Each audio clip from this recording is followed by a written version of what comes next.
going for surgery anytime now or in the future, I want you to get this, because I've been getting a lot of questions from people, about the butt and the hips. We've addressed this before, but we keep addressing it over and over.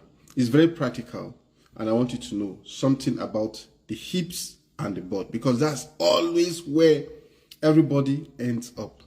First of all, the hips and butt are the least things we do. People think that is the most difficult part of the surgery. It's the least difficult part of the surgery. Doing the hips and the butt is the least difficult. In fact, I spend about 15 to 20 minutes at most in the hips and butt. So it's the easiest part of the job, easiest per se. It takes the shortest period of time. The most difficult part of the work is the sculpting. That's what takes so much time. The sculpting of the tummy, the sculpting of the waist, the sculpting of the back and the arms. That takes the longest time. That takes all the time. And if you don't get it right there, whatever you do on the butt, it will never really rhyme. So people have this mentality that when we are doing the hips and butt, we just carry clay and we're just molding the butt. It's not like that. They believe that it's something that you just go and then you are molding it, just like people mold clay. They believe that you are molding it, the way the hips are. People have hip dips and then they don't have butt, so they believe that you are just molding it. It's just for you to put fat.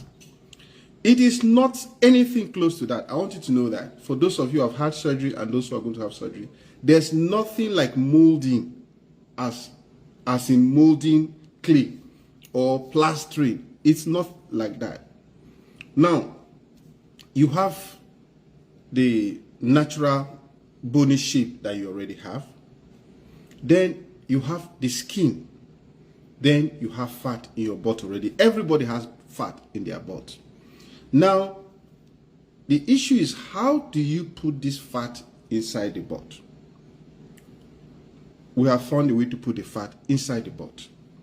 But the amount of fat you put in the butt is guided by the skin you have. If your skin is initially too tight, then the amount of fat that will enter is also limited. That's one. If your dips are so deep, if you have dips that are really deep, that means you don't have enough fat that will accept the new fat that is being introduced. So if your dip is really bad, and there are people that really have bad dips, so it is virtually like it is resting on the bone.